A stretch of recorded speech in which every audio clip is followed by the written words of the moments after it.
नमस्कार, SBT news में आपका स्वागत है। पेश है 27 अप्रैल शनिवार दोपहर 1:15 बजे राजस्थान की 15 बड़ी खबरें।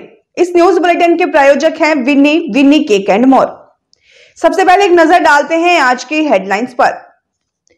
दिल्ली एनसीआर सहित कई राज्यों में बारिश के आसार। तमिलनाडु के कल्लाकुरिची में यात्रियों से भरी बस पलटी। नवचयनित आईएएस सम्मान समारोह 28 को। आदेश बदले, पहले जींस टी शर्ट पर बैन, अब गरिमापूर्ण गणवेश का आदेश। एसएमएस के एएओ गौरव व फोर्टिस के दोनों कोऑर्डिनेटर गिरफ्तार। और अब खबरें विस्तार से सुनिए। देश के पूर्वी और दक्षिणी हिस्सों में अगले 5 दिन तक लू चलने के आसार है। भारत मौसम विज्ञान विभाग ने ये जानकारी दी। हालांकि दिल्ली एनसीआर सहित कई इलाकों में अगले 1-2 दिन में हल्की बारिश का भी अनुमान है। इसके मुताबिक पश्चिम बंगाल के कुछ हिस्सों, ओडिशा और पश्चिम बंगाल के अलग अलग इलाकों में अगले 5 दिन तक गंभीर लू चलने का अनुमान जताया है। आईएमडी ने कहा कि बिहार, झारखंड, तेलंगाना, रायलसीमा, कर्नाटक, तमिलनाडु और पूर्वी उत्तर प्रदेश के अलग अलग इलाकों में अगले 5 दिनों के दौरान 27 से 29 अप्रैल तक लू चलने के आसार हैं। 29 अप्रैल तक उत्तराखंड में छिटपुट वर्षा और ओलावृष्टि के आसार हैं। तमिलनाडु के कल्लाकुरिची जिले के उलुंदुरपेट के पास शनिवार को एक बस पलट गई। हादसे में बस पर सवार 15 यात्री घायल हो गए। सड़क किनारे पलटी बस को क्रेन की मदद से सीधा किया गया। पुलिस मामले की जांच कर रही है। भारतीय प्रशासनिक सेवा नागरिक अभिनंदन समारोह समिति की ओर से नवचयनित आईएएस का सम्मान समारोह जयपुर स्थित राजस्थान राज्य कृषि अनुसंधान केंद्र के ऑडिटोरियम में कल 28 अप्रैल को सुबह 11:15 बजे से होगा। कार्यक्रम संयोजक हरिराम किवाड़ा और अंकलेश जाखड़ ने बताया कि समारोह में यूपीएससी के द्वारा राजस्थान के नवचयनित आईएएस अधिकारियों को मेडल, प्रशस्ति पत्र और मोमेंटो देकर सम्मानित किया जाएगा। मार्च के आखिरी सप्ताह में सरकार की ओर से कहा गया कि राजस्थान के सरकारी दफ्तरों और स्कूलों में जींस पैंट, टी शर्ट और कलरफुल अथवा अमर्यादित शर्ट आदि पहनकर नहीं आए। लेकिन उदयपुर सहित प्रदेश भर में शिक्षा विभाग की ओर से 25 अप्रैल को जारी आदेश में अधिकारियों ने किसी भी प्रकार के संभावित विवाद से बचने के लिए जींस पैंट, टी शर्ट जैसे ड्रेस को आदेश से हटा दिया है और उसकी जगह पर गरिमापूर्ण गणवेश शब्द का उपयोग किया है। लेकिन सवाल ये है कि गरिमापूर्ण गणवेश की परिभाषा क्या होती है। राजस्थान के सवाई मानसिंह अस्पताल से जारी फर्जी एनओसी के जरिए गलत तरीके से किए गए ऑर्गन ट्रांसप्लांट के मामले में जयपुर पुलिस ने एसएमएस हॉस्पिटल के सहायक प्रशासनिक अधिकारी गौरव सिंह, फोर्टिस अस्पताल के ऑर्गन कोऑर्डिनेटर विनोद सिंह व गिरिराज शर्मा को शुक्रवार को प्रोडक्शन वारंट पर गिरफ्तार कर लिया। अब पुलिस इन सभी आरोपियों को रिमांड पर लेकर पूछताछ करेगी। साथ ही ऑर्गन की खरीद फरोख्त के मामले में संलिप्त रहे मुर्तजा अंसारी सहित अन्य दलालों को पकड़ने के लिए अलग अलग राज्यों में छापेमारी शुरू कर दी। राजस्थान की राजधानी जयपुर में एक बार फिर मौसम पलटा। तापमान 39.2 डिग्री तक पहुंचा। शाम 4:30 बजे 10 से 15 किलोमीटर प्रति घंटे की रफ्तार से हवाएं चली। कहीं कहीं बूंदाबांदी भी हुई। इससे तापमान 8 डिग्री लुढ़क कर 31 डिग्री पर आ गया। अगर हम बीते 10 साल के आंकड़ों पर नजर डालें तो इस बार अप्रैल में सबसे कम गर्मी पड़ी। इसके कारण बीते 26 दिन में 6 पश्चिमी विक्षोभ का आना है।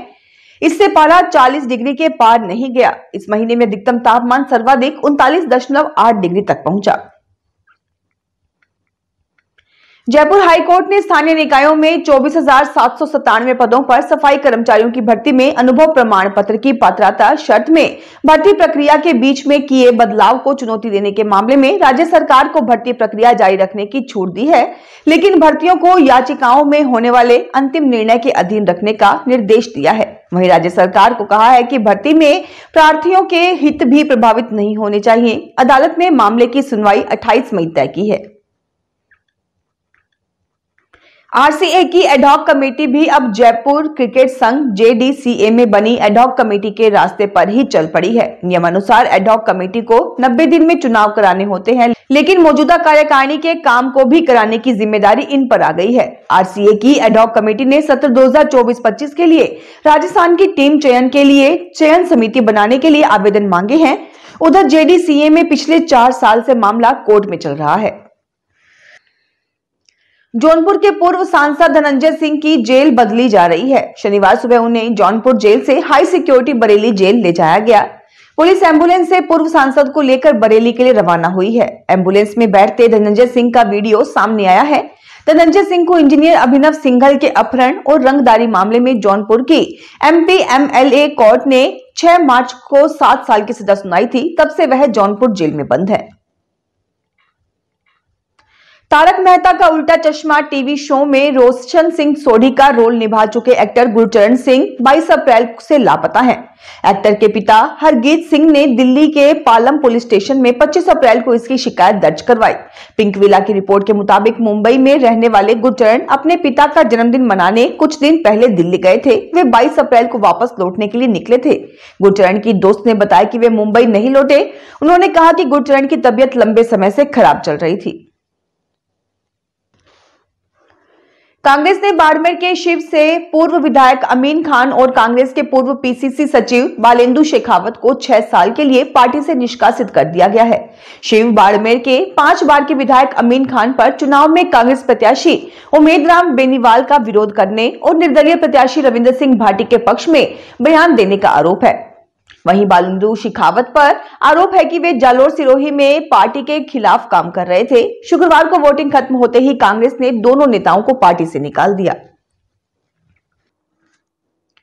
पाली लोकसभा चुनाव में मतदान संपन्न करवाने के बाद पोलिंग पार्टियां पाली के बागड़ कॉलेज पहुंची, जहां शुक्रवार देर रात तक EVM जमा करवाते पोलिंग पार्टी के सदस्य नजर आए।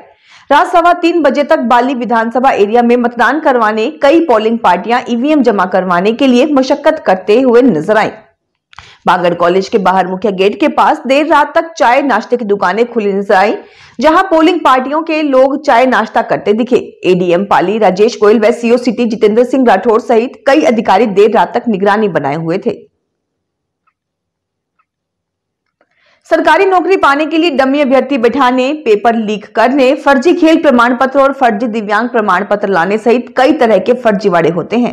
अब मोटर व्हीकल सब इंस्पेक्टर भर्ती को लेकर नई तरह का खेल सामने आया है। एक व्यक्ति ने राजस्थान कर्मचारी चयन बोर्ड के अध्यक्ष को फोन करके कहा कि मैं बड़े मंत्री का PA बोल रहा हूं। मंत्री जी चाहते हैं कि इस भर्ती को लेकर कोर्ट में जो मामला चल रहा है उसकी एप्लीकेशन वापस मत लेना। इसी तरह से एक व्यक्ति ने बोर्ड के सचिव को भी फोन किया।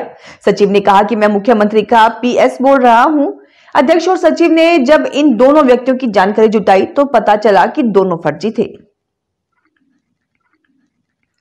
T20 वर्ल्ड कप 2024 का आगाज 1 जून से होने जा रहा है। इस मेगा इवेंट के लिए हर टीम को 1 मई से पहले अपने अपने स्क्वाड का ऐलान करना है। ऐसे में क्रिकेट पंडित टूर्नामेंट को लेकर अलग अलग भविष्यवाणी कर रहे हैं। कोई अपनी अपनी पसंदीदा स्क्वाड बता रहा है तो कोई उन खिलाड़ियों के नाम बता रहा है जो इस T20 वर्ल्ड कप में धमाल मचा सकता है। इस कड़ी में अब T20 वर्ल्ड कप 2024 के एम्बेसडर युवराज सिंह ने भारत सहित 4 टीमों के सेमीफाइनल में पहुंचने की संभावना जताई है। इसमें पाक भी शामिल है। लोकसभा चुनाव 2024 में ताल ठोक रहे मुन्ना शुक्ला की मुश्किलें बढ़ गई हैं। सदर थाना के बीबीगंज इलाके में जमीन पर जबरन कब्जा करने को लेकर दर्ज केस में पूर्व विधायक सह वैशाली लोकसभा सीट से लालू यादव की पार्टी राजद कैंडिडेट विजय कुमार शुक्ला उर्फ मुन्ना शुक्ला की अग्रिम जमानत अर्जी खारिज हो गई है। ADJ 5 के कोर्ट में अग्रिम जमानत अर्जी पर शुक्रवार को सुनवाई हुई। सुनवाई के बाद कोर्ट ने अर्जी को खारिज करने का आदेश जारी किया। पूर्व विधायक की ओर से 3 अप्रैल को मुजफ्फरपुर के जिला जज के कोर्ट में अग्रिम जमानत अर्जी दाखिल की गई थी। फिलहाल इस बुलेटिन में इतना ही। फिर हाजिर होंगे और बड़ी खबरों के साथ।